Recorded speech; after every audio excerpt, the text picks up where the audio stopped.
नमस्कार, देश की बात में आपका स्वागत है। मैं हूं मनोज वानस। खबरों का रुख करेंगे, उससे पहले देख लेते हैं इस वक्त की अहम सुर्खियां। बिहार विधानसभा चुनाव को लेकर एनडीए की बैठक। दिल्ली में होगी एनडीए की बैठक। बिहार चुनाव को लेकर एनडीए की तैयारियां तेज। भूपेश बघेल के घर सीबीआई की रेड, समर्थकों का हंगामा। कांग्रेस विधायक और 4 आईपीएस अफसरों के यहां भी छापा। महादेव सट्टा ऐप मामले में एक्शन। महादेव सट्टा ऐप कोयला शराब घोटाले में सीबीआई का एक्शन। आरसीसी की स्पीकर विजेंद्र गुप्ता को चिट्ठी। बजट पर चर्चा के समय कम देने को लेकर लिखा पत्र। आरसीसी ने कहा पहले इकोनॉमी सर्वे पेश नहीं किया गया। मायावती के महाराष्ट्र के पदाधिकारियों संघ अपने आवास पर बैठक। महाराष्ट्र में बसपा को मजबूत करने के दिए निर्देश। मायावती ने कहा कांसीराम के विजन को जनता तक पहुंचाएं। भ्रष्टाचार के आरोपों में घिरे जस्टिस यशवंत की मुश्किलें बढ़ी। इलाहाबाद हाईकोर्ट के वकीलों की दूसरे दिन भी हड़ताल जारी। हाईकोर्ट बार एसोसिएशन का प्रतिनिधि दिल्ली पहुंचा। और एमपी में पारा 40 के पार। दिन में तेज गर्मी की चेतावनी। राजस्थान में आंधी बारिश का अलर्ट। हिमाचल और जम्मू कश्मीर में बर्फबारी की संभावना। आप देख रहे हैं की न्यूज, खबरों का सारथी। और अब खबरें विस्तार से। हम खबर से बुलेटिन की शुरुआत करते हैं। नेशनल एमएसएमई के दूसरे सालाना महोत्सव में सांसद एवं वक्फ बिल के चेयरमैन जगदम्बिका पाल ने एमएसएमई सेक्टर की अहमियत बताई। उन्होंने उद्योगपतियों को सम्मानित किया और उनकी समस्याओं के समाधान का भरोसा दिया। पटना में वक्फ बिल के विरोध पर उन्होंने कहा कि सरकार इसमें संशोधन कर इसे गरीबों और विधवाओं के हित में ला रही, लेकिन कुछ लोग इसे राजनीतिक रंग दे रहे हैं। पटना में वक्फ बिल के विरोध पर उन्होंने कहा कि सरकार इसमें संशोधन कर इसे गरीबों, विधवाओं और जरूरतमंदों के हित में ला रही, लेकिन कुछ लोग इसे राजनीतिक मुद्दा बना रहे हैं।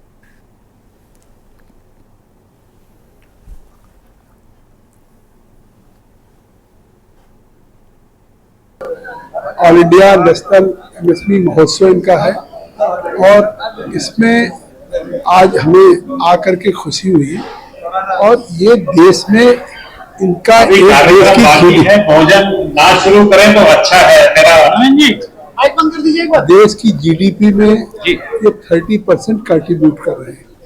ये देश के इकोनॉमी को टॉप 5 फ्रेजाइल से टॉप 5 लार्जेस्ट इकोनॉमी बनाने में इनका बड़ा योगदान है।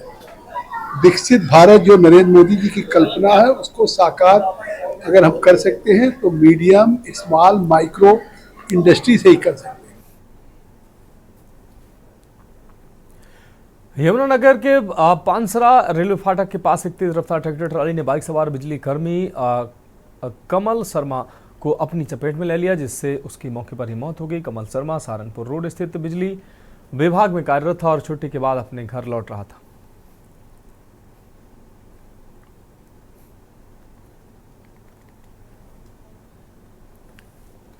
बावल में हरियाणा वेयर हाउस तो रेवाड़ी में आपको बता दें हेफेड कर रहा खरीद। रेवाड़ी मंडी में सरसों की सरकारी खरीद जारी है, जहां सरकार ने इसका समर्थन मूल्य 5,950 रुपये प्रति क्विंटल तय किया है। बावल में हरियाणा वेयर हाउस और रेवाड़ी में हेफेड द्वारा खरीदी की जा रही है।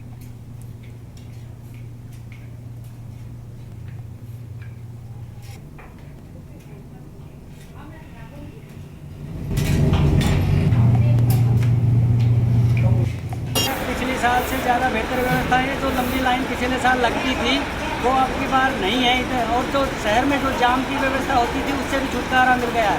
प्रशासन पूरा सहयोग कर रहा है। और इसमें मंडी में जो पानी की व्यवस्था थी या खाने की थी, लेकिन शौचालय की जो सफाई की व्यवस्था थी वो अब की बार बेहतर है। व्यवस्थाएँ अब की दफ़ा पिछली बार से बहुत बेहतर है। पानी पीने के लिए वाटर कूलर है, खाने के लिए कैंटीन की फैसिलिटीज़ है और समर्थन मूल्य 5950 रुपये जा रहा है। मंडी में किस प्रकार की व्यवस्था है किसानों के लिए? बार तो देख रहे हो बहुत बढ़िया व्यवस्था दिख रही है। हाँ, वाटर कूलर है वो भी बढ़िया है और शौचालय व्यवस्था बहुत बढ़िया है। टोल के ऊपर बहुत बढ़िया काम कर रहा है। अच्छा, जबकि कोई लाइन के मैं खड़े हुए ज़्यादा। अब किसी प्रकार की कोई अब की बार कोई दिक्कत नहीं, ज़्यादा कोई इंतजार? हर साल कुछ ना कुछ सुविधा दे रहा है। तो 2300 क्विंटल के लगभग खरीद हो चुकी है, जो कि हरियाणा वेयर हाउस कॉरपोरेशन के द्वारा खरीद की जा रही है। और रेवाड़ी मंडी में जो है वो 23,500 क्विंटल की अभी तक खरीद हो चुकी है, जो कि हैफेड जो है वो सोसाइटी के माध्यम से परचेज कर रही है। सर, गर्मी का समय है, मौसम में भी उतार चढ़ाव देखा जा रहा है। क्या व्यवस्था है ताकि अनाज जो है वो सुरक्षित रहे किसानों का मंडी के अंदर, और उठान की अभी तक क्या करें? मंडी के अंदर हमारे पास 3 करोड़ शेड है और जिनमें काफ़ी क्षमता है। तो जो भी किसान आ रहे हैं तो सारा जो है वो करोड़ शेड के नीचे अपनी डेयरी कर रहे हैं।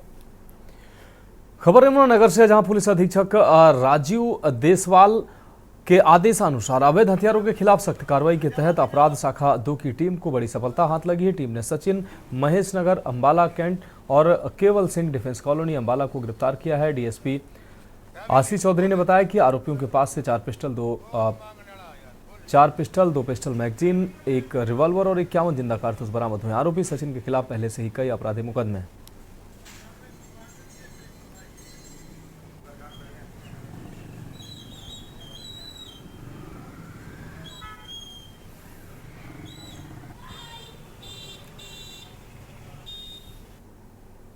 नूह मेवात दंगों के आरोपी बिट्टू बजरंगी ने समाजवादी पार्टी के सांसद रामजी लाल सुमन का सिर काटने पर इनाम देने की घोषणा की है। ये वीडियो सोशल मीडिया पर वायरल होने के बाद पुलिस ने तुरंत संज्ञान लेते हुए बिट्टू के खिलाफ विभिन्न धाराओं में केस दर्ज कर लिया है। एसीपी जितेश कुमार ने बताया कि यह बयान समाज में विद्रोह और सांप्रदायिक तनाव फैलाने वाला है। मामले की जांच जारी है।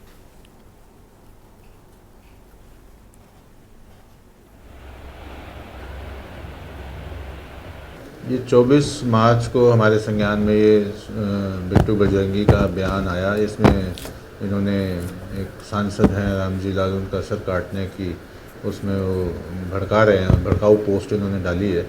इस पर हमने संज्ञान लेके BNSS की 196(1) और 299 जो भारतीय न्याय संहिता की धारा में हमने FIR दर्ज की है और जल्द ही इस पर एक्शन भी हो रहा है और इसमें जो भी उचित कार्रवाई है वो की जाए। किसी भी धर्म या जाति के किसी भी सदस्य को ये अलाउ नहीं किया जाएगा कि वो इस तरह का भड़काऊ पोस्ट सोशल मीडिया पे दे या किसी दूसरे कास्ट या रिलीजन के ऊपर इस तरह की टिप्पणी करे। अगली खबर पंजाब के मोगा से है, जहां पंजाब पुलिस की CIA स्टाफ मोगा ने 1 किलो 500 ग्राम अफीम के साथ एक तस्कर को गिरफ्तार किया। ये कार्रवाई DGP पंजाब के निर्देशों के तहत नशा तस्करी के खिलाफ चलाए जा रहे अभियान के तहत की गई है। DSP धर्मकोट रमनदीप सिंह ने बताया कि पुलिस को सूचना मिली थी कि हरप्रीत सिंह निवासी जंडवाला खरदा जिला Fazilka GT road Moga Ludhiana link road पर ग्राहकों का इंतजार कर रहा है। इस पर पुलिस ने मौके पर छापे मारकर उसे गिरफ्तार कर लिया।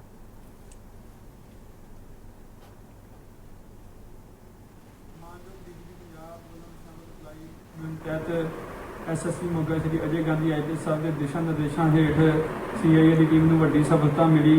मुखबिर खास ने इतलाह दी कि एक हरप्रीत नाम का व्यक्ति अफीम का काम करता है तो वो इस टाइम रौली लिंक रोड पर खड़ा अपने गाहकों की वेट कर रहा है। उससे तुरंत FIR दर्ज करके जो CIA टीम ने रेड किया तो हरप्रीत सिंह नूं 1.5 किलो अफीम के समेत गिरफ्तार किया।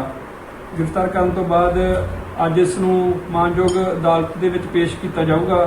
पेश करके इसका रिमांड लैके इससे रिमांड लैके ढंगाई नाल पुछगिछ करके बैकवर्ड और फॉरवर्ड लिंक नूं खंगाल के जिहड़े भी दोषी होर इनवॉल्व होणगे उन्हां ते भी सख्त तो सख्त कार्रवाई की है। इस ते हरप्रीत सिंह ते पहला भी एक मुकदमा दर्ज है जो थाना सदर फाजिलका विच दर्ज है।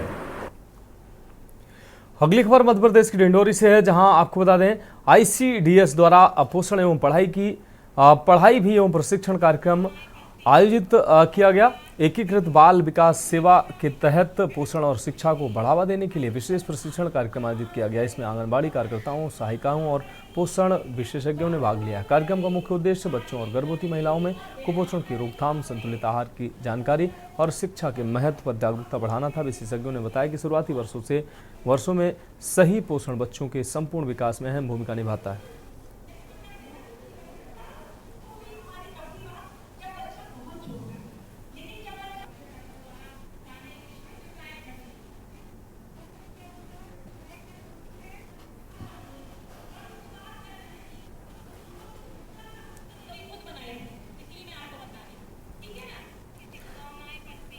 अगली खबर का रुख करेंगे रायपुर से। अगली अहम खबर है, जहां TS सिंहदेव ने बीजेपी पर निशाना साधा है। आपको बता दें छत्तीसगढ़ के रायपुर से अहम खबर आपको दिखा रहे हैं। CBI छापेमारी को लेकर बीजेपी को TS सिंहदेव ने घेरा है। सोशल मीडिया पर भूपेश बघेल को लेकर किया हमला।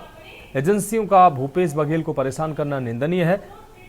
सिंहदेव के द्वारा यह बयान दिया गया। टीएस सिंहदेव भाजपा पर जनता से जुड़े मुद्दों से ध्यान भटकाने का सिंहदेव ने आरोप लगाया।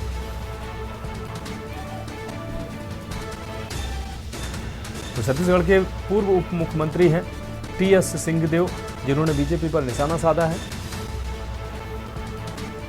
सीबीआई छापेमारी को लेकर बीजेपी को घेरा। सोशल मीडिया पर भूपेश बघेल को लेकर हमला बोला। रायपुर से अहम खबर आपको दिखा रहे हैं। टीएस सिंहदेव ने बीजेपी पर निशाना साधा है। भूपेश बघेल के आवास पर सीबीआई छापेमारी को लेकर भारतीय जनता पार्टी पर निशाना साधा। उन्होंने कहा कि एजेंसियों का भूपेश बघेल को परेशान करना निंदनीय है।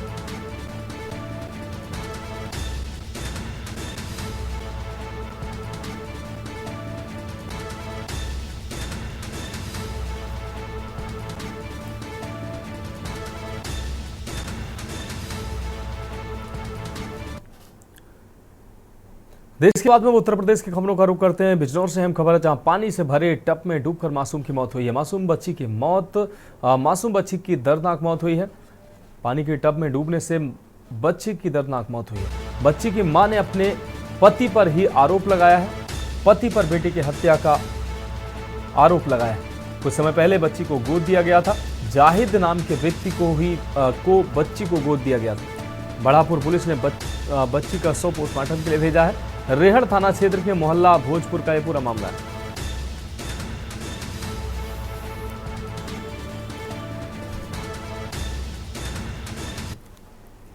कानपुर नगर निगम मुख्यालय स्थित समिति कक्ष में महापौर प्रमिला पांडे ने पार्षदों के साथ बैठक की। बैठक उत्तर प्रदेश के मुख्यमंत्री योगी आदित्यनाथ के नेतृत्व में 8 वर्ष पूर्ण होने पर सेवा सुरक्षा एवं सुशासन कार्यक्रम के तहत आयोजित की गई। महापौर ने पार्षदों से राज्य सरकार की उपलब्धियों को जनता तक पहुंचाने का आग्रह किया। साथ ही नवरात्र, ईद और अन्य त्योहारों को देखते हुए शहर में सफाई और सुरक्षा के पुख्ता इंतजाम करने के निर्देश दिए।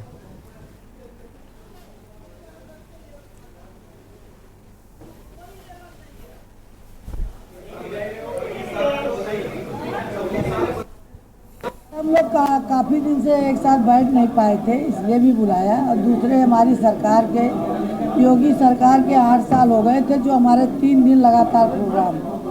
कल उपाध्याय जी आए थे जो प्रभारी हैं। आज डिप्टी सीएम पाठक भैया आए थे। कल महिलाओं का है, तो उस पर भी हम लोग कुछ करेंगे। हमारा नगर निगम हम लोग मिलके करेंगे। दूसरा ये नवरात्र है, ईद है, तो नवरात्र पर हम अपने मंदिरों पर साफ सफाई, लाइट, जिससे किसी को प्रॉब्लम न हो। क्योंकि प्रमुख कई मंदिर हैं, जैसे बारा देवी, तपस्वी देवी, जंगली देवी, आशा देवी, काली, ये बहुत मंदिर ऐसे हैं कि जहां आदमी रोज जाता है। बढ़ेंगे अगली खबर की ओर। कानपुर बजाज फाइनेंस कंपनी से लोन लेने वाले सतवारी रोड निवासी दिलीप जायसवाल ने कई किस्तों का भुगतान नहीं किया। जब बजाज फाइनेंस के कर्मचारी आकर्षित कुमार और सिराज बकाया राशि वसूली के लिए उनके घर पहुंचे तो दिलीप जायसवाल, उनके भाई और 20-25 लोगों ने मिलकर उन पर हमला कर दिया। हमलावरों ने लाठी डंडे और हॉकी से बेरहमी से पीटा, जिससे आकर्षित कुमार को गंभीर चोटें आईं और उनका एक पैर फ्रैक्चर हो गया। साथ ही सिराज को भी चोटें आईं। बोला भैया लोग आ रहे हैं आपसे बात करने। घटना क्या हुई, कल हम लोग गए थे। असल में हुआ ये था कि 2 तारीख को केस खुलता हम लोगों के पास EMI बाउंसिंग का, और उसके बाद आप ये मान के चलिए कि 20 के अब 23 दिन के बाद हम लोग गए थे। कस्टमर फ़ोन नहीं उठाता था, कोई बात नहीं है तो ऊपर से प्रेशर होता है, तो हम लोग पहुँचे उनके पास। फिर वहाँ के ऊपर वही घटना जो है घटी। अचानक से लोग आए, मारपीट शुरू कर दी। बात समझने की कोशिश नहीं करी। पहले किसी ने बताया कि आ रहे हैं भैया, जो ये घर में मालिक हैं वो आएंगे, वो बात करेंगे। फिर कोई वहाँ पे बस सीधे आके मारपीट करना शुरू कर दिया। लाठियों से मारा। अरे लोग तो 25-30 से। हम बजाज फाइनेंस में एक एरिया कलेक्शन मैनेजर हैं। हम लोग एक कस्टमर जिनका नाम दिलीप जायसवाल है, उनके फर्म से हमारे यहाँ दो लोन चल रहे हैं। उस लोन के कलेक्शन के लिए, करंट मंथ की EMI के लिए हम लोग उनका घर ढूंढते हुए उनके घर पहुँचे। आधे घंटे वेट करने के बाद उनकी महिलाओं से बात हुई तो उन्होंने कहा भैया आ रहे हैं। तो आधे घंटे वेट करने के बाद एक बंदा है, उन्होंने कहा भैया आ रहे हैं, चकरपुर मंडी से निकल चुके हैं, आप आधा घंटा वेट कर लीजिए, वो लोग आ जाएंगे। अचानक से एक स्कॉर्पियो बिना नंबर प्लेट की और लगभग 15 से 20 बाइकें रुकी और लाठी डंडों से हम 5 लोगों को मारना पीटना चालू कर दिया। बुरी तरीके से मारा, मेरा पैर फ्रैक्चर हो गया। मैं मेडिकल करा के अभी उर्सला से आया हुआ हूँ और कमिश्नर साहब को एप्लीकेशन देने जा रहा हूँ।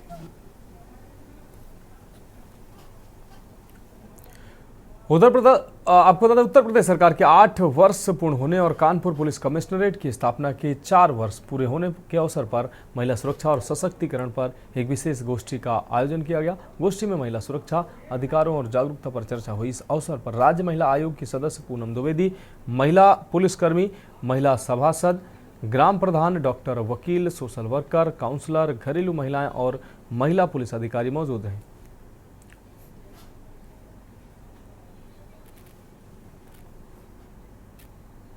के 8 वर्ष पूर्ण विभिन्न प्रकार की सरकारी योजनाओं के कार्यक्रम चल रहे हैं, उसी का परिप्रेक्ष्य में यहाँ पर मिशन शक्ति, सेवा सुरक्षा और उसी के सप्ताह सेवा सुरक्षा के 8 साल, उसी पर एक कार्यक्रम था महिलाओं के बीच में महिला अपराध विषय पे संगोष्ठी थी।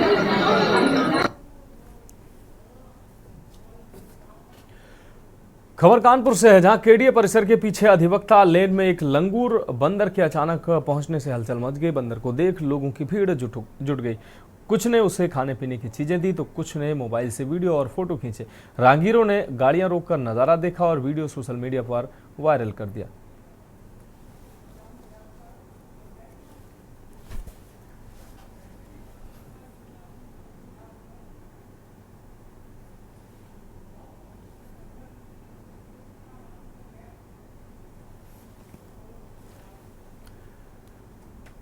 अगली अहम खबर कानपुर से है। कानपुर कमिश्नरेट की स्थापना के चतुर्थ वर्षगांठ के अवसर पर क्राइम ब्रांच की और सर्विलांस की टीम के प्रयासों से पुलिस उपायुक्त अपराध SM कासिम आबिद व अपर पुलिस उपायुक्त अपराध ADCP अंजलि विश्वकर्मा के द्वारा 55 खोए हुए मोबाइल फोन उनके धारकों को वापस कराए गए, जिनकी अनुमानित कीमत लगभग 10 लाख रुपए आंकी गई है। फोन वापस मिलने पर लोगों के चेहरे पर खुशी दिखाई दी। पुलिस उपायुक्त महोदय ने कहा कि कानपुर पुलिस नागरिकों की सुरक्षा और उनकी समस्याओं के समाधान के लिए प्रतिबद्ध है। उन्होंने बताया कि सर्विलांस टीम लगातार तकनीकी साधनों के माध्यम से अपराधियों पर नजर रखती है और खोए हुए मोबाइल फोन को ढूंढने के लिए विशेष प्रयास किए जाते हैं। आज दिनांक 26 खोया पाया केंद्र व अन्य जगहों से प्राप्त जो शिकायती प्रार्थना पत्र होते हैं, जिसमें मोबाइल गुमशुदगी के संबंध में प्रार्थना पत्र दिए जाते हैं, ये हम लोग को प्राप्त होते हैं। उसके बाद हम लोग इसको सर्वेलांस पे लगवा करके इसकी मॉनिटरिंग करते हैं और आज टोटल 55 मोबाइल बरामद हुए हैं, जिनकी अनुमानित कीमत लगभग 10 लाख रुपए है। ये लगातार जैसे ही हम लोगों को मोबाइल गुमशुदगी की शिकायत प्राप्त होती है, इसके बाद हम लोग इसको सर्विलांस पे ट्रैकिंग पे लगवाते हैं और उसके बाद उसकी लगातार मॉनिटरिंग होती है और पूरी क्राइम टीम के अथक कड़े प्रयास के बाद ये मोबाइल बरामद हुए हैं।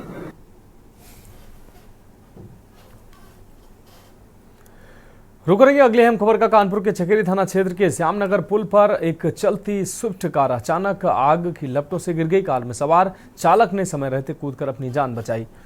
आपको बता दें, देखते ही देखते पूरी कार जलकर राख हो गई, जिससे आसमान में धुएं का गुबार छा गया। घटना के बाद राहगीरों ने तुरंत फायर ब्रिगेड और पुलिस को सूचना दी।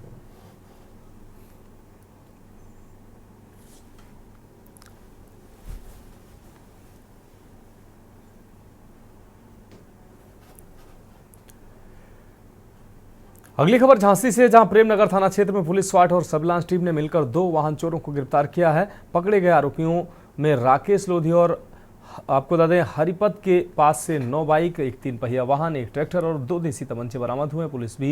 पुलिस अभी पूछताछ कर रही है ताकि गिरोह के बाकी सदस्यों तक पहुंच बनाई जा सके।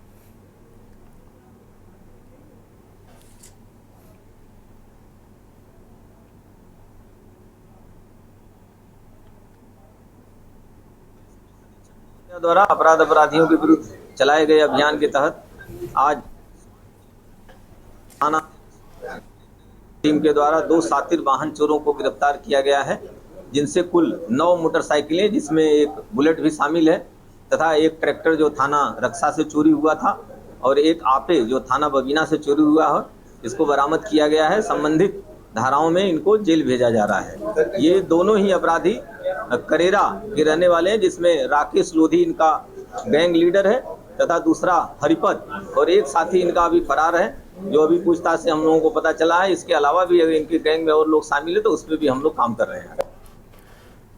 अगली हम खबर सीतापुर से, जहां कोतवाली महमूदाबाद क्षेत्र में दिनदहाड़े लूट की वारदात सामने आई है। ग्राम बधाइन निवासी पूजा गौतम अपनी बहन की शादी के लिए SBI बैंक से 50,000 रुपये निकालकर घर लौट रही थी। उनके बैग में पहले से 18,000 रुपये रखे हुए थे, लेकिन तहसील गेट के सामने 2 बाइक सवार बदमाशों ने उनका बैग छीन लिया और फरार हो गए। घटना की सूचना मिलते ही पुलिस मौके पर पहुंची और जांच शुरू कर दी। बदमाशों की तलाश के लिए CCTV फुटेज खंगाले जा रहे हैं।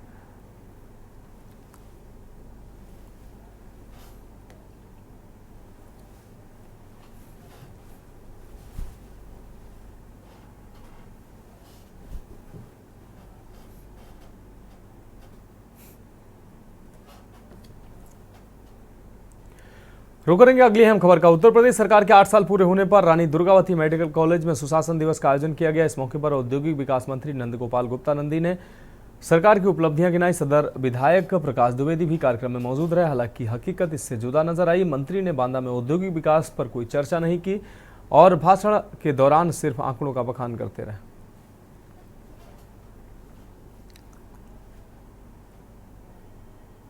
यहाँ पर 200-500 लोग होंगे, चले जाइए और 500 लोगों से पूछिए कि अखिलेश क्या कह रहे हैं, योगी जी क्या कह रहे हैं, तो खुद ही अखिलेश के मुंह पर तमाचा पड़ेगा।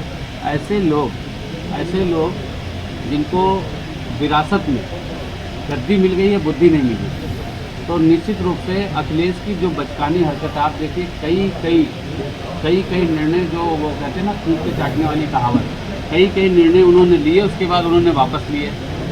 और 5 साल जब वो सत्ता में रहे तो वीडियो गेम और मोबाइल पर गेम खेलते हुए और टैबलेट पर गेम खेलते हुए उन्होंने बिता दिए। उनको पता नहीं है कि उत्तर प्रदेश में ग्रामीण अंचल में, उनको पता नहीं है उत्तर प्रदेश के अंतिम गांव तक विकास की रोशनी कैसे पहुँचे, अंतिम व्यक्ति तक सरकार की योजनाओं का लाभ कैसे पहुँचे। कौशाम्बी के सैनिक कोतवाली क्षेत्र में नेशनल हाईवे 2 पर एक बड़ा सड़क हादसा हुआ। प्रयागराज से कानपुर जा रहा एक तेज रफ्तार ट्रेलर खड़े ट्रक में पीछे से जा घुसा। तेज आवाज के साथ हुई टक्कर में ट्रक चालक गंभीर रूप से घायल हो गया, केबिन में फंस गया। सूचना मिलते ही पुलिस और एम्बुलेंस मौके पर पहुंची और गैस कटर से ट्रक को काटकर ड्राइवर को निकालने की कोशिश जारी रही। हादसे के चलते हाईवे पर लंबा जाम रहा। वहीं नेशनल हाईवे अथॉरिटी की टीम के देर से पहुंचने पर लोगों में आक्रोश भी दिखाई दिया।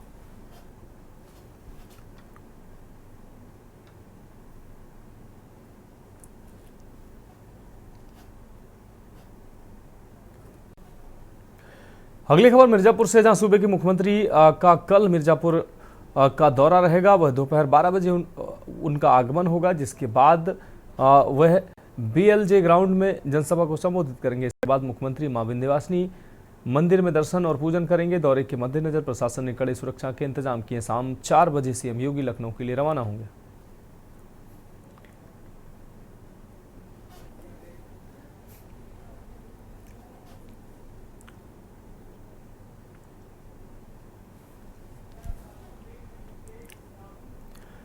खबरों में वक्त एक ब्रेक का, जल्द हाजिर होंगे।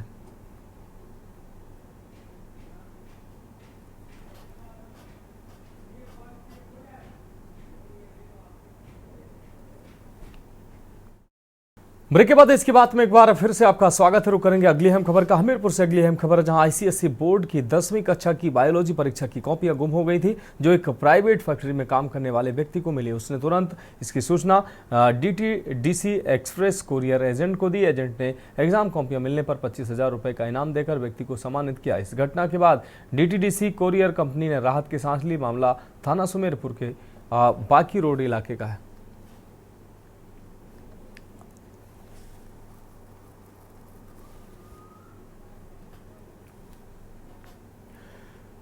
अगली खबर कानपुर से, जहां कानपुर में डिप्टी CM ब्रजेश पाठक ने चंद्रशेखर आजाद कृषि विश्वविद्यालय में सरकार के 8 वर्षों की उपलब्धियों पर आधारित प्रदर्शनी का उद्घाटन किया। कैलाश भवन सभागार में आयोजित कार्यक्रमों में शामिल होकर योजनाओं के लाभार्थियों को प्रशस्ति पत्र देकर सम्मानित किया। मीडिया से बात करते हुए उन्होंने कहा कि योगी सरकार ने विश्व में सनातन को महाकुंभ दिखाया। अखिलेश यादव पर निशाना साधते हुए कहा कि उन्हें सत्ता की भूख है। राहुल गांधी पर टिप्पणी करते हुए उन्होंने कहा कि उनके राजनीति करने से हमारा काम आसान हो गया है, अब उन्हें इटली प्रेम छोड़ देना चाहिए।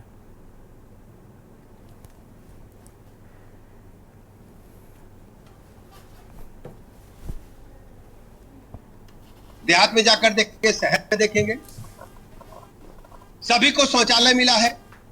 उज्ज्वला गैस योजना के तहत जरूरतमंदों को गैस कनेक्शन, होली दिवाली पर निःशुल्क गैस सिलेंडर, सबको शौचालय,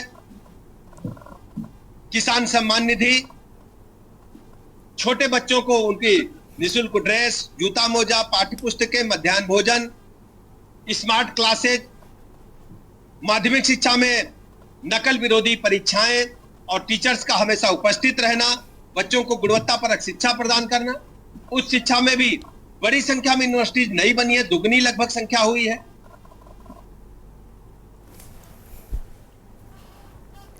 अगली अहम खबर कानपुर से है, जहां कानपुर में अधिवक्ता राजेश सिंह हत्याकांड को लेकर कानपुर के अधिवक्ताओं ने 27 और 29 मार्च को न्यायिक कार्य से विरक्त रहने का ऐलान किया है। बार महामंत्री ने कहा कि यदि पीड़ित परिवार को मुआवजा नहीं दिया गया तो ये हड़ताल अनिश्चितकालीन होगी। इसके चलते 5 दिन तक कानपुर कोर्ट में कामकाज ठप रहेगा। 27 और 29 मार्च को हड़ताल, 30 मार्च को रविवार, 28 मार्च को अलविदा और 31 मार्च को ईद की छुट्टी रहेगी।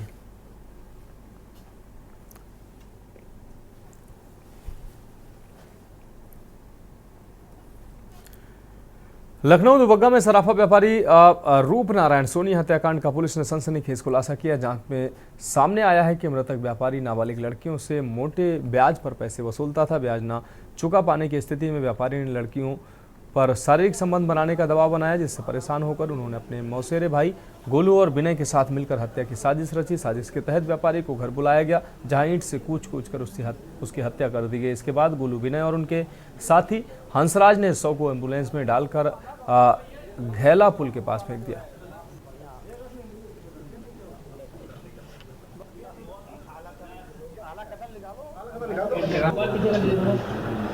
ये 18 मार्च की रात में थाना दुबग्गा क्षेत्र में ज्वेलर्स के यहाँ चोरी हुई, जिसका अभियोग 19 तारीख को थाना दुबग्गा में लिखा गया और एक दिन बाद ही उसकी गुमशुदगी भी लिखी गई, क्योंकि सर्राफ के घर वालों ने बताया कि वो उस दिन के बाद से लौटे नहीं हैं। इन दोनों चीज़ों के खुलासे के लिए 3 टीमें लगाई गई। इसमें इंस्पेक्टर दुबग्गा की टीम थी और डीसीपी वेस्ट की क्राइम ब्रांच सर्विलांस टीम लगी और एसीपी काकोरी की टीम लगी और इसका पूरा पर्यवेक्षण जो है वो एडीसीपी धनंजय, जो पश्चिम के एडीसीपी हैं, उनके द्वारा किया गया। रुक करेंगे अगली अहम खबर का। चंदौली जिला मुख्यालय पर छत्री समाज के लोगों ने समाजवादी पार्टी के राज्यसभा सांसद रामजी लाल सुमन के खिलाफ विरोध प्रदर्शन किया। सांसद द्वारा राणा सांगा पर की गई आपत्तिजनक टिप्पणी से समाज में आक्रोश फैल गया। विरोध स्वरूप पुतला दहन किया गया और सदर थाने में उनके खिलाफ मुकदमा दर्ज कराने के लिए प्रार्थना पत्र दिया गया। इस दौरान अधिवक्ता जन्मेजय सिंह ने कहा कि यदि सपा सांसद चंदौली आते हैं तो उनका उचित स्वागत किया जाएगा। उन्होंने चेतावनी दी कि महापुरुषों के खिलाफ बयानबाजी समाजवादी पार्टी और स्वयं रामजी लाल सुमन को भारी पड़ सकता है।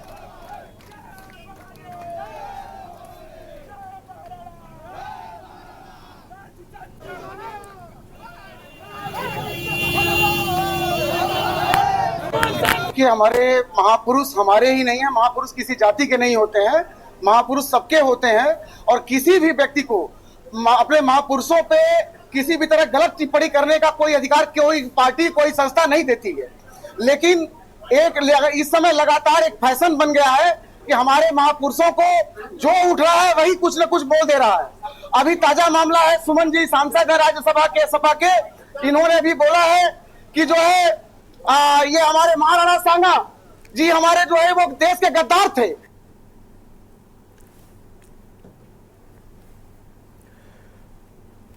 अगली खबर का रुख करेंगे। संभल में आगामी त्योहारों को देखते हुए प्रशासन ने शांति समिति की बैठक आयोजित की है। एसडीएम वंदना मिश्रा ने बताया कि नवरात्रि, ईद और महानवमी के मद्देनजर सुरक्षा व्यवस्था को लेकर चर्चा हुई। बैठक में तय किया गया है कि सड़क पर नमाज न पढ़ी जाए और ध्वनि प्रदूषण को लेकर माइक व लाउड स्पीकर के प्रयोग पर भी मंथन किया गया। हालांकि इस पर भी अभी कोई अंतिम निर्णय नहीं लिया गया। प्रशासन ने लोगों से शांति और सौहार्द बनाए रखने की अपील की।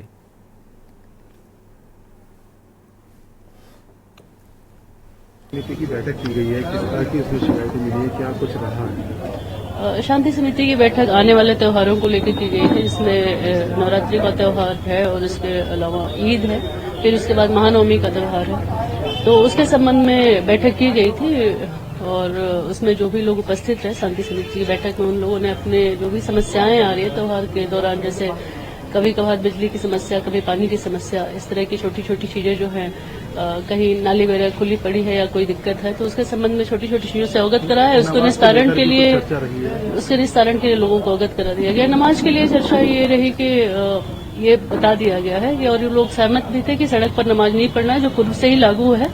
और इसके अलावा माइक लाउड स्पीकर के प्रयोग के अनुमति की बात हो रही थी, तो उसको डिनाई कर दिया गया है। संभल के सीओ अनुज चौधरी की नई अपील सामने आई। इस दौरान उन्होंने अपने पिछले बयान को लेकर सफाई भी दी और कहा कि अगर आप ईद की सेवइयां खिलाना चाहते हैं तो आपको गुजियां भी खानी पड़ेंगी। उन्होंने आगे कहा, अगर एक खाता है और दूसरा नहीं खाता है तो भाईचारा खत्म हो जाता है। अपने बयान पर हुए विवाद पर अनुज चौधरी ने कहा कि अगर मेरा बयान गलत था तो हाईकोर्ट जाते, मुझे सजा दिलवाते। उन्होंने कहा कि हमें नेतागिरी नहीं करनी है, मेरे बयान को गलत तरीके से पेश किया गया। आखिरकार उन्होंने कहा कि हम यहाँ किसी का पक्ष लेने नहीं, शांति कायम करने के लिए हैं, इसलिए सभी लोग भाईचारे से त्योहार मनाएं।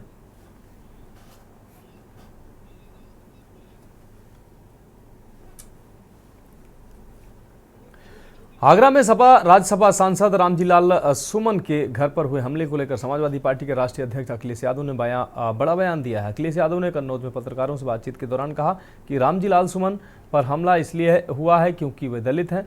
उन्होंने आरोप लगाया कि दलित होने की वजह से भाजपा समर्थित संगठनों ने उन पर हमला किया।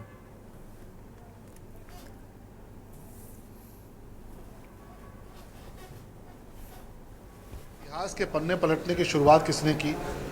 महाराजा वीर शिवाजी के बारे में, उनके बारे में खराब बोलने की शुरुआत और औरंगजेब जैसे आक्रांता के बारे में अच्छा बोलने की शुरुआत की अबू आजमी, जो समाजवादी पार्टी के विधायक हैं। हमारे महाराजा राणा सांगा जी के बारे में सबसे खराब किसने बोला? समाजवादी पार्टी के सांसद हैं। तो समाजवादी पार्टी के विधायक औरंगजेब को मसीहा बता रहे हैं, वीर शिवाजी के खिलाफ बोल रहे हैं। समाजवादी पार्टी के सांसद महाराजा राणा सांगा, जिनके तन पर 80-80 घाव रहे, जिन्होंने इतनी वीरतापूर्वक लड़ाइयाँ लड़ी, बार बार युद्ध जीतते थे और माफ़ करके छोड़ देते थे, उनके बारे में अपशब्द बोल रहे हैं समाजवादी पार्टी के लोग। तो इतिहास के पन्ने पलट कौन रहा है? हम तो विकास के मुद्दे की बात कर रहे हैं। समाजवादी पार्टी के राज्यसभा सांसद रामजीलाल सुमन के आवास पर करणी सेना ने जमकर बवाल किया। करणी सेना के कार्यकर्ता बुधवार दोपहर बुलडोजर लेकर पहुंचे, लेकिन पुलिस ने उसे गेट पर ही रोक दिया। इसके बावजूद कुछ प्रदर्शनकारी पीछे के रास्ते से घुस गए और तोड़फोड़ की। आवास के बाहर खड़ी गाड़ियों के शीशे तोड़ दिए गए, कुर्सियां फेंकी गई और घर में भी तोड़फोड़ की गई। करणी सेना ने राणा सांगा को गद्दार बताने वाले बयान को लेकर नाराज थी।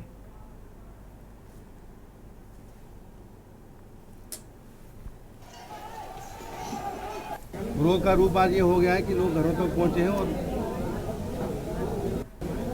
आम पब्लिक भी, मैं समझता हूँ, अब सुरक्षित नहीं है। सत्ता संरक्षण प्राप्त लोग हैं जो इस तरह की घटना पर उतर आए। कितने लोग थे, कितनी संख्या रही होगी जो घर पे पहुंचे, और लोग कौन थे? वो लोग सोशल मीडिया के माध्यम से पता चला कि कुछ करणी सेना के पदाधिकारी थे, और जैसा कि आप सब जानते हैं कि इस समय राज्यसभा लोकसभा चल रही है, सांसद दिल्ली में है, घर पे केवल बच्चे हैं।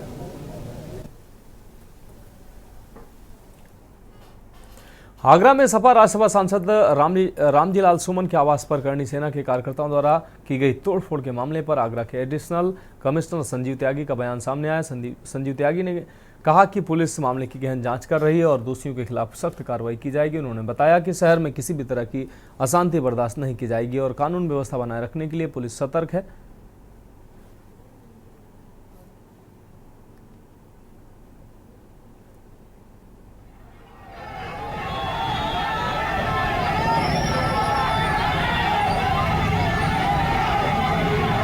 आगरा में सपा सांसद जी के एक बयान से आक्रोशित होकर आज करणी सेना के नेतृत्व यहाँ आए हुए थे। पुलिस टीम जगह जगह बैरिकेडिंग करके इनको रोकने की योजना बनाई हुई थी और इनको अलग अलग जगहों पर रोका गया है। लोगों को हिरासत में भी लिया गया है। इनके आवास पे जो पुलिस टीम लगी हुई थी वहाँ पे भी कुछ लोग अपनी पहचान छुपा के और इधर उधर से बसते हुए पहुंचे हैं।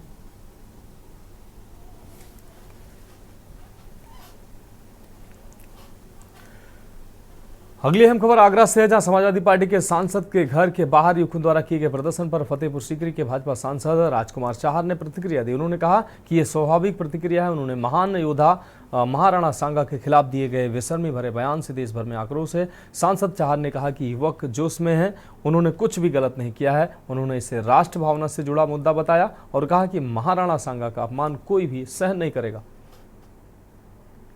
में समाजवादी पार्टी के सांसद के निवास पर करणी सेना के नौजवानों द्वारा एक प्रदर्शन की जानकारी आई है। मेरा इस पर यह कहना है कि समाजवादी पार्टी के सांसद जी ने जिस प्रकार की एक अनर्गल बयानबाजी की, वो तुष्टीकरण की सारी पराकाष्ठा को पार करती है। एमएलसी अरुण पाठक ने स्वीकार किया कि सरकारी महकमों से भ्रष्टाचार पूरी तरह से खत्म नहीं हुआ है, लेकिन सरकार लगातार इसे खत्म करने की कोशिश कर रही है। भाजपा सरकार के 8 साल पूरे होने के उपलक्ष्य में एमएलसी अरुण पाठक झांसी के दीनदयाल सभागार पहुंचे, जहां उन्होंने सरकार की उपलब्धियां गिनाई। उन्होंने कहा कि सरकार ने विकास के कई काम किए हैं, लेकिन भ्रष्टाचार अभी भी पूरी तरह से खत्म नहीं हो पाया।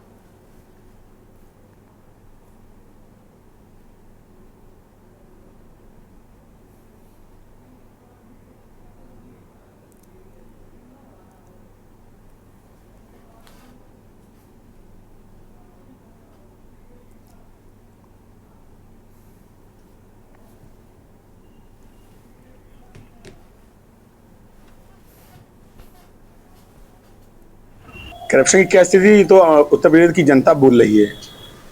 2014 में लोकसभा का चुनाव हुआ तो उसने प्रचंड बहुमत के साथ भारतीय जनता पार्टी की केंद्र सरकार स्थापित की और बताया सभा के लोगों को कि आप क्या कर रहे हैं, आपको क्या नहीं करना चाहिए। लेकिन समझदारी के फेर उनको नहीं समझ में आया। 2017 में फिर उत्तर प्रदेश की जनता ने समझाया कि आप करप्शन कर रहे थे, आप ठीक हो जाइए, और उत्तर प्रदेश में भारतीय जनता पार्टी की सरकार बनी। फिर 2019 में वो दूसरी पार्टी के साथ गठबंधन में आए।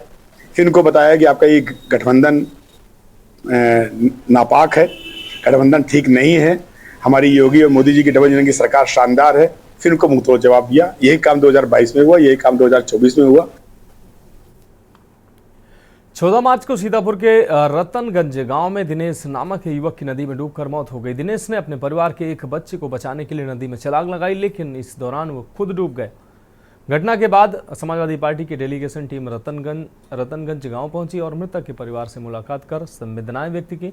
समाजवादी पार्टी के सांस्कृतिक प्रकोष्ठ के प्रदेश अध्यक्ष धर्मेंद्र सोलंकी ने पीड़ित परिवार का हालचाल जाना और सरकार से आर्थिक सहायता की मांग की।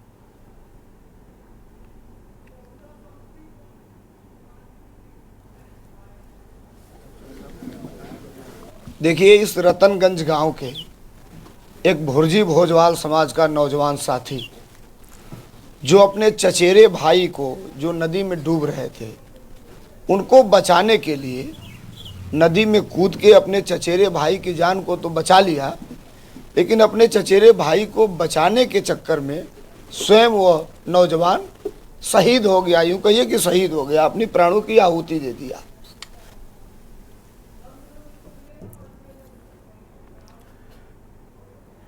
तो देश के बाद में उत्तराखंड की खबरों का रुख करते हैं। हरिद्वार के पथरी थाना क्षेत्र में 9 साल की मासूम बच्ची के साथ दुष्कर्म का मामला सामने आया। गांव के ही एक युवक पर बच्ची को डरा धमकाकर इस घिनौनी वारदात को अंजाम देने का आरोप लगा है। पीड़िता की मां ने पुलिस में शिकायत दर्ज कराई है। जब मां ने आरोपी के खिलाफ आवाज उठाई तो युवक के पिता ने गाली गलौज और मारपीट की। इतना ही नहीं, कानूनी कार्रवाई करने पर जान से मारने की धमकी भी दी।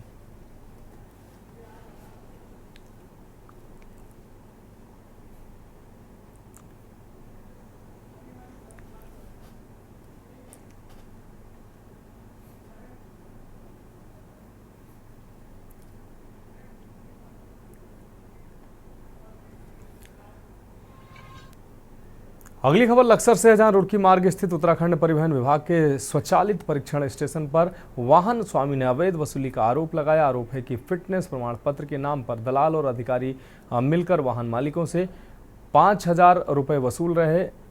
पैसा न देने पर उन्हें बार बार चक्कर लगवाया जाता है। बुधवार को लक्सर निवासी श्रवण कुमार ने आरोप लगाया कि उनसे अवैध रूप से पैसे मांगे गए।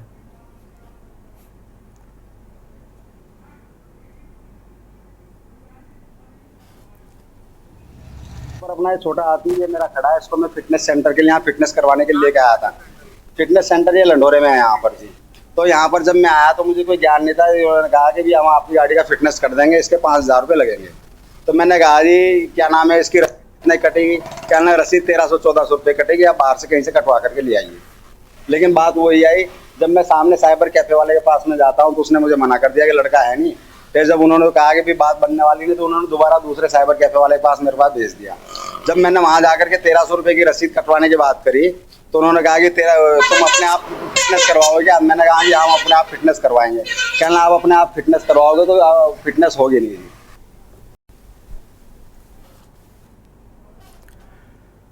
अगली खबर नैनीताल से, जहां उत्तराखंड उच्च न्यायालय बार सभागार में आयोजित जनरल हाउस में अधिवक्ताओं ने दिल्ली हाईकोर्ट के जस्टिस यशवंत वर्मा के घर से मिली नोटों की गड्डियों को लेकर सवाल उठाए। इस घटना को न्यायपालिका को शर्मसार करने वाली घटना बताते हुए अधिवक्ताओं ने उनके खिलाफ सख्त कार्रवाई की मांग की। अधिवक्ताओं ने कहा कि सुप्रीम कोर्ट कॉलेजियम ने उन्हें दंडित करने के बजाय सिर्फ ट्रांसफर कर दिया, जो गलत है।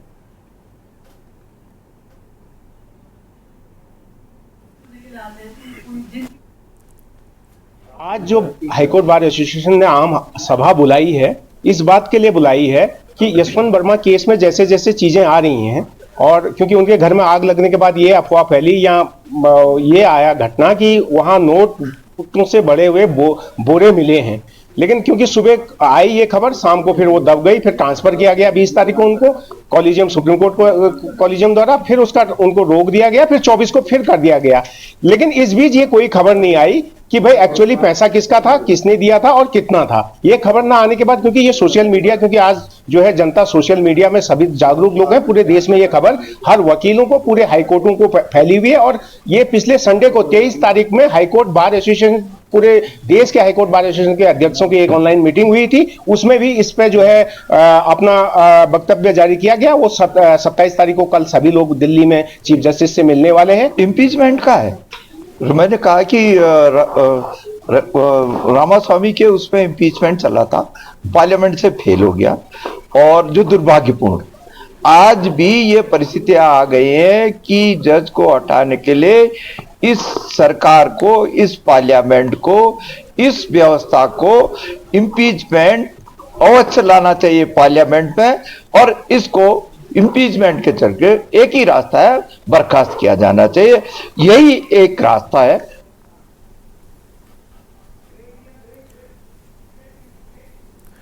तो खबरों में वक्त एक और ब्रेक का, जल्द हाजिर होंगे।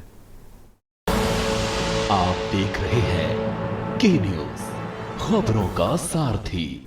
ब्रेक के बाद खबरों में एक बार फिर से आपका स्वागत है। रुक करेंगे अगली अहम खबर का। लक्सर के भोगपुर गांव निवासी विकास धीमान की पुत्री के जसूठन के मौके पर भव्य श्री राम कथा एवं विशाल भंडारे का आयोजन किया गया। श्री राम कथा में देहरादून के श्री परमहंस आश्रम व मध्य प्रदेश क्षेत्र से आए कई संतों ने मुख्य रूप से शिरकत की और श्री राम कथा का भावपूर्ण बखान किया। संतों ने श्री राम कथा के माध्यम से समाज को संदेश दिया कि जिस तरह पुरुषोत्तम श्री राम और महर्षि वाल्मीकि ने समाज को सच्चाई और सद्भाव के मार्ग का रास्ता दिखाया, उसी तरह आज हम सबको धार्मिक आयोजनों को बढ़ावा दिए जाने तथा ओम जिसमें सभी मंत्रों का मूल छिपा है, प्रत्येक मनुष्य को ओम को ग्रहण करके 24 घंटे में उसे 1 घंटा उस ईश्वर परमपिता परमेश्वर के लिए समर्पित करना चाहिए। क्या कहोगे, ये बच्चा बहुत भोदू है, इसका दिमाग ही नहीं चलता, अर्थात जन्म भगवान की जय। देखो आप लोग बिखरे हुए हो, शास्त्रों की जानकारी न होने के कारण। यदि आप शास्त्रों के माध्यम से जान लें, जिनके वजह से बिखरे हुए, जैसे आपने गीता में जानते हैं कि चातुर्वर्णम मया सृष्टम गुणः कर्म विभागस्य, 4 वर्णों की सृष्टि मैंने की। तो क्या भगवान 4 भागों में बांट दिए? ये तो साधना की विधि है, लेकिन समाज ने आपस को 4 भागों में बांट दिया। इसीलिए हमारे गुरु महाराज यथार्थ गीता लिखे हैं और ये 4 वर्णों की परिभाषा दिए हैं कि वास्तव में ये 4 वर्ण एक साधक की ऊंची नीची अवस्था है। आपका कहना है कि ओम कैसे सार हुआ, वास्तव में परमात्मा अनिर्वचनीय है, उसको वो वाच्य नहीं है, अकथनीय है, मन सहित इंद्रियों से परे है, किंतु उसको हम कैसे जानेंगे? जिस विधि से हमारे महापुरुषों ने उस स्वरूप को पाया है, अपने पीछे चलने वाले अनुयायियों को कुछ मार्ग निर्देशन दे के गए हैं। संतों से शास्त्र हैं, शास्त्रों से संत नहीं है। संतों से तीर्थ हैं, तीर्थों से संत नहीं है। वेद व्यास जी के बदौलत गीता, उपनिषद, भागवत, वेद वगैरह है। गोस्वामी तुलसीदास जी के बदौलत मानस है। वाल्मीकि के चलते रामायण है। ग्रंथ संतों से हैं, पर ग्रंथों से संत नहीं है। देहरादून उत्तराखंड की धामी सरकार के 3 साल पूरे होने के अवसर पर सुशासन और विकास की थीम पर चक्राता विधानसभा के कालसी विकास खंड में बहुउद्देशीय शिविर का आयोजन किया गया। इस शिविर में विभिन्न सरकारी योजनाओं का लाभ लोगों तक पहुंचाने के लिए कई विभागों ने अपनी सेवाएं प्रदान की। शिविर में मुख्य अतिथि के रूप में राज्य मंत्री ज्योति प्रसाद गैरोला उपस्थित रहीं। साथ ही भाजपा नेत्री और जिला पंचायत प्रशासक मधु चौहान ने भी सहभागिता दर्ज कराई।